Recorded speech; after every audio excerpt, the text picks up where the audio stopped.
Hallo und willkommen zurück zu Trails of Cold Steel 2. Diesmal mit einem kleinen Offline-Recording, und für dieses kleine Offline-Recording habe ich nur ein Ziel.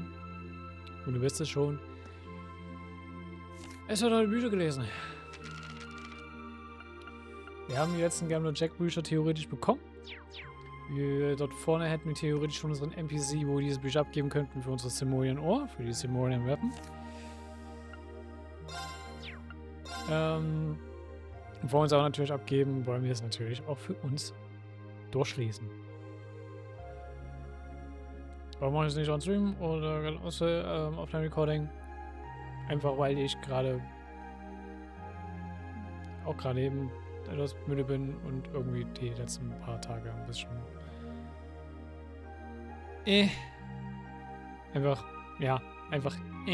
schreibt's am besten. So von meinem Zustand her bin, also, ja. Aber hey, ist nicht so schlimm.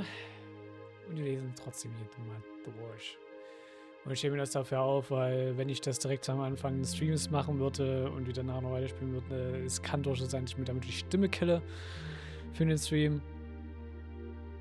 Aber weil es so viel lesen ist. Und ich kann hier, wenn ich jetzt offline recorde, vielleicht mal ein bisschen längere Pausen zwischendurch machen. Gut, dann fangen wir mal an. Mit dem ganzen langen Rumgequatsche. Beziehungsweise um mal nur leicht zu recappen, um ein bisschen noch mehr in Erinnerung zu holen, das, was ich gerade selber noch aus darin habe.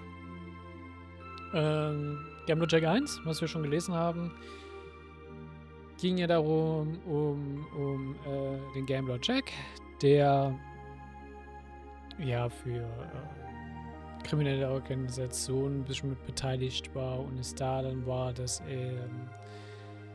es sozusagen wie eine Art, ja, ich nenne es jetzt mal Gang-Kampf war, was mit einem Gambling-Match entschieden wurde, wo halt Jack halt ein Teil davon war und eine andere Person, die dann Jack halt gewonnen hat, was aber dann in den Tod der anderen Person geendet ist, weil Kriminalisation und Gangfights. Was auch der Vater von Hal war. Hal hat natürlich das Können des Gamblings trotzdem irgendwie mitgenommen. Hat Jack aufgesucht, hat ihn mehrmals herausgefordert, wollte sozusagen Revanche an ihn gegen ihn haben. Dann kam es wieder dazu, dass dieselben Gangs von damals dann diesmal Hal und Jack gegeneinander ausspielen wollten.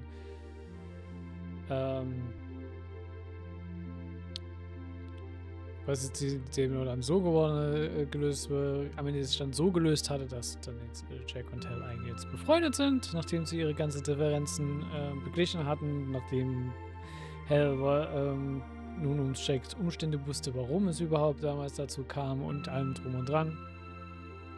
Und das ist jetzt auch einfach so ein Continuum. Gucken wir mal. Chapter 1. Jack and Hal. The Cairo Republic. This is a city in this country, ablaze, and migrants from east have recreated their homeland down to the bright lacquer tiles, nicknamed the Eastern Quarter. Eastern Quarter haben wir, by the way, auch schon so öfters gehört, dass Heo seine Base of Operations haben. Das ist der Teil, der noch am nächsten dran ist an Grospel. Und so weiter. It's a rival place, bustling and hot. The visible parts of the city aren't the only bustling areas either. The underworld is just as lively. For over a decade, the Eastern Quarter had been embroiled in a battle between old and new gangs. Half a year ago, the balance of power between the two changed significantly, all thanks to the outcome of a single game of poker. The newcomers suffered a crushing defeat, while the established gangs enjoyed a glorious victory. The two players in the pivotal game, however, cared nothing for the gang's territory disputes. The first was a man named Jack, a prolific gambler known by the moniker Victory Jack because of the countless wins he had to his name. The second was the daughter of the late King, Jack's former teacher and once the most skilled card sharp in the region. What the hell is a card sharp? Her name was Hal. The match between them took many unexpected turns. and shocking truths were dealt as readily as hints. The game eventually ended with Jack claiming the win, but Hell's loss also liberated her from the seedy underworld she'd been drawn into. After her infamous exit, Hell took to working as a waitress in a rundown bar on the northern outskirts of the Eastern Quarter. For Jack, who called that rundown bar home, it wasn't quite the ending he had in mind, but Hell's unyielding resolve forced him into resigning himself to the inevitable. Several months after that fateful game, the two continued to live in relative harmony. It was one such peaceful day, the heat of summer at its peak, that Hell decided to take Jake out on a little trip. The destination, the new town adjacent to the Eastern Quarter. Preferring to spend his time in the comfort and seclusion at a bar, Jack considered this idea nothing short of torture. And if only you had an orbital car, he grumbled. Hell shot him a skeptical look. You can drive, Jack? He shrugged. Well enough. Been a while, but wouldn't be much of a man if I couldn't. There aren't many guys of my caliber who can handle it. Whatever, she interrupted, mercilessly cutting him short as they approached the destination. A newly constructed building with a giant sign above the entrance loomed before them. It was a movie theater, one of only a small number in the entirety of the Republic. Chapter 2: Soleil of Love. Movies were a cultural phenomenon relatively new to Calvert and virtually unknown to the rest of the continent. There were stories told through movie pictures with sound recorded using an orbital camera, edited and then displayed on a giant screen in theaters for the enjoyment of the masses. Und ja, interestingly enough, bisher war sowohl in Liberia als wie in Crossbill und als auch in Erebonia waren Filme und Filmmachen und Filmkunst bisher eigentlich noch kein Thema.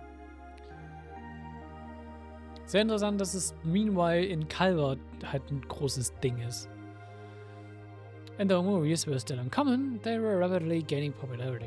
Ordinarily, Jack spurned Hell's invitations to venture out into the great outdoors, but his curiosity about his new invention overcame his reluctance. So, which of the two are we gonna watch? This gunslinger from Hell? Looks good to me, he said.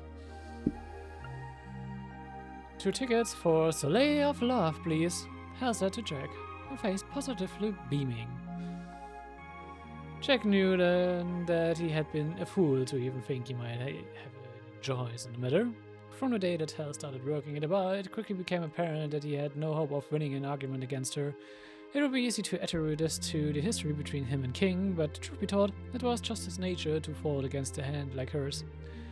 He sighed. Soleil of Love, as he recalled, was a movie adaptation of a popular novel, a love story. The genre alone was enough to convince Jack he wasn't in for a fun time, but he knew better than to try and resist. Reluctantly, he stepped inside the theater. At least the building had air conditioning. Love story or no, it would be marginally better than standing outside in the sweltering heat, at least. Oh, look at that, Jack! This is so cool! Hell's eyes were alight with excitement as she took in the building's modern fixtures. She caught sight of the refreshment counter, dragged him over to it. After much wheeling and begging, Jack bought popcorn and drinks for the two of them. Snacks in hand, they made their way to their seats for the start of the movie. The film began to play, and the hopelessly attractive man and woman were projected onto the screen. Jack watched their romantic and tragic tale with stoic resignation, while Hell sat captivated by every scene. Eventually, the movie reached its torrid climax. The two lovers overcame the many obstacles in their path and finally came together as one in marriage, sharing a kiss so passionate that Hell couldn't help but to avert her eyes. She glanced over at Jack to see his reaction and found him fast asleep in his seat. Irgendwie zu erwarten. Was ist gerade mit so dieser Slice of Life Introduction Story? I mean, ist schönes Worldbuilding von wegen zu sagen, dass eigentlich auch Filme langsam so ein Ding sind. Chapter 3: Mike and Leonard.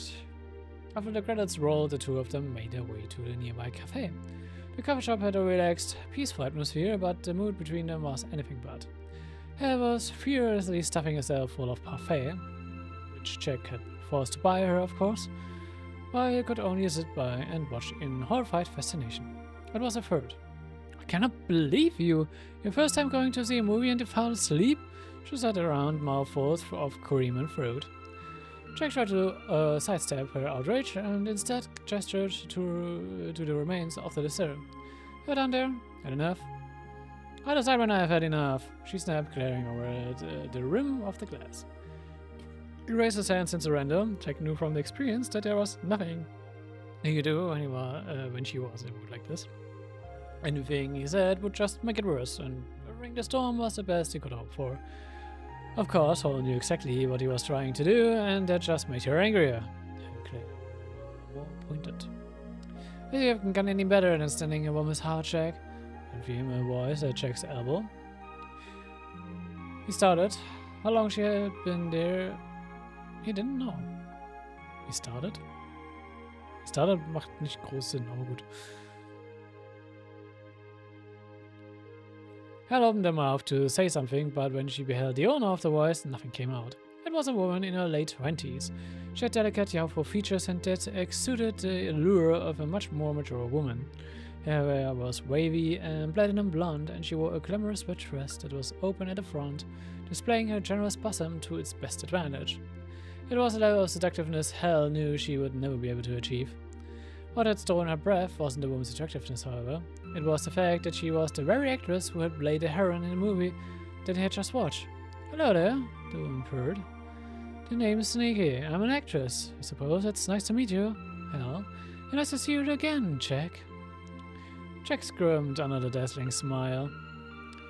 Do you know her? Hal asked him. Yeah, he said, not meeting her gaze. We go back a while. The woman's eyes twinkled. Oh, such a cold-hearted man. Who could be a little happier to see me after all this time, you know. So, she is King's daughter then, huh?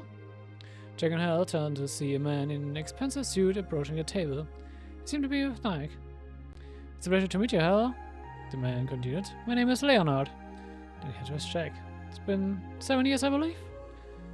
Good to see you again. Too, Jack. Hey, Leonard. Jack's reply was casual, but the tone conveyed great respect, as if addressing a superior. The power balance between the two of them was immediately clear to Hal from that alone. It was a man in his late 30s, roughly 5 years Jack's senior. They had both learned to get around the king, but being the younger of the two, Jack had come to treat the other man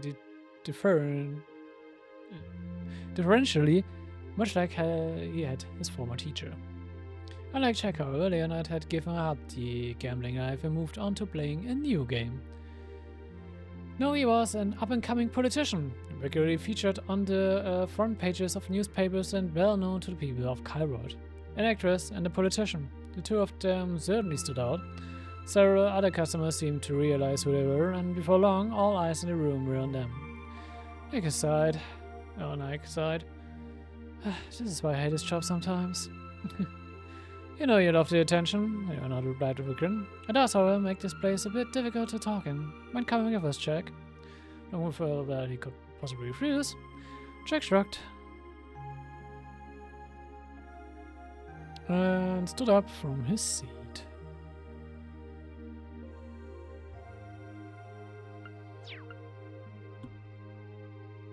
Chapter 4: The Race.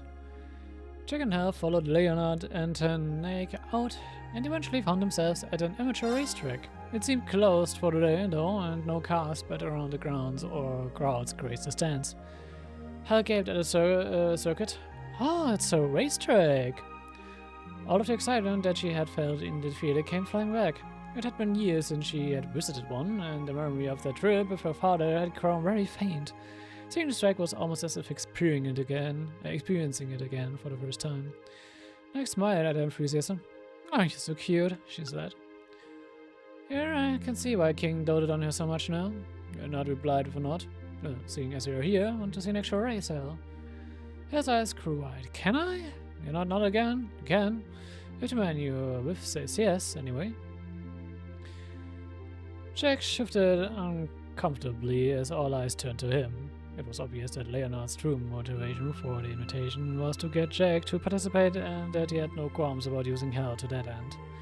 King's other former student was every bit the calculating man that he used to be, and it was something that Jack had never been good at dealing with. Still, he owed Leonard a lot. He had learned a great deal from his former teacher, but he had learned just as much, if not more, from Leonard. How to drive a noble car was just one of these things. While King had always been the expert in gambling, Leonard was the authority on sports and all other forms of entertainment. Leon turned to Jack. I was really happy when I heard that you had gotten a bit of fire back after the game against Hell. Thought you were a lost cause when King died. I want to see your face just rotting away. He gestured to the track. I want to see the victory Jack I used to know again. So come on, show me. Jack shrugged. Oh, well, if you insist. I haven't been by the wheel in quite some time though, so I hardly think I'll be able to empowerment. That's my man. Challenge accepted, the pair set about choosing their vehicles. Leonard, it seemed, was a friend of the track's owner. Not only could they choose whichever cars they wanted, but they had the entire racetrack to themselves as well. I'll go with this old Werner model, concluded Jack. Leonard laughed. I was one that has the same specs then. Wouldn't want to have an unfair advantage against you. Gus decided they moved to the starting line where lighted hell was to give the signal. On the marks, get set, and go! And they were off, Leonard in the lead and Jack following. In the past, the two of them had always been equally skilled at driving. In this race, the cars also had roughly equal specs, so the odds of Jack being able to catch up on any of the course straights were practically zero. As such, the outcome would be determined by how he fared on the course's 3 corners. The first corner came. Jack kept his foot on the accelerator until the last second, trying to seize a chance to overtake. Leonard, however, responded by doing the same and denied Jack his chance. The second corner came. Jack followed the bend and conserving as much of his speed as possible, but Leonard maneuvered to block him. He was forced to remain in second place. The third corner came. And the last of the corners was a sharp, hairpin turn. A fitting final battlefield to determine the outcome of the race, and it was there that the tides turned. Whether it was due to confidence from his early domination was unclear, but Leonard made a minor mistake that Jack was able to take advantage of, and he seized the lead. All that remained was the straight to the finish line. In the distance, Jack could see Nike, raising a flag held, casually in her hands. Seeing her, he unconsciously loosened his grip on the accelerator, and it past him and was victorious. The race was over. I came rushing over and Jack greeted her with a bitter smile. She kept her hands together. You did really well, Jack. It's just a shame you got past at the end. He and Nike joined them. Nike's expression was impassive, but Leonard was livid. You hit back again, didn't you? He said. Jack hesitated. No, I hadn't done it on purpose, but he realized that Leonard was right. Kann man mal gucken, wie viele Chapters sind das diesmal. Okay. Sehr schön, wenn ich raustappe. Ich raustappe, komm schon für den Tab. Okay. Chapter 5, Daily Life. The truth was, he had been too afraid to ask, but he assumed that Nike must be Leonard's lover. Seeing her at the finishing line on the last straight, he had found himself not wanting to embarrass Leonard in front of her, causing him to subconsciously hold back. In addition, Jack hated being the focus of Leonard's attention. King had always favored Jack, seeing more potential within him than his other student, a fact that he had filled Leonard with envy and resentment. Sensing this, Jack had begun to hold back whenever he was forced to compete against Leonard, a tactic that infuriated Leonard to no end. To him, Jack's behavior was nothing less than arrogance. He had conscious even anger, biting back through the commentary on the race. 3 days passed since the race. Jack and Dale were both back in the bar, riding away at the time the same way as always. In Hal's case, this meant working hard, taking orders and carrying drinks. In Jack's, it meant sleeping in his room behind the bar well into the day. Contrary to his appearance and indolent schedule, Jack was actually a man of many talents. Thanks to that and the kindness of the bar's owner, he effectively ended up becoming its life-in gambler, something Jack was actually quite proud of. He was also charismatic enough to keep the more rowdy clientele in check, although how much they actually liked him was a question only they knew the answer to. The situation had changed somewhat since Hale's arrival, however, where Jack was still the bar's resident grifter and his position relative to its other customers the same as ever. Hale was clearly on a level above Jack, carefully manipulating him into doing whatever she wanted him to do. It was an endeavor she had the support of the punks who hung out there in doing too. In other words, Hale was now the one in charge. Jack, she called. The owner needs you to go and buy some ingredients for him.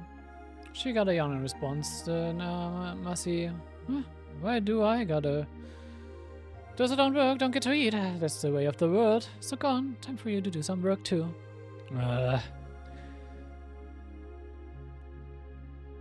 He grumbled, emerging from the room. Just, you wait. Then Leslie obeyed the instructions of the girl 15 years his junior. Despite his protests, he wasn't entirely opposed to doing what she asked. What he was opposed to was the smartest grin on the face of one of the punks following the exchange. He got a punk as he passed. What are you looking at? Jack? Fine. He grasped and resigned to the inevitable set-off.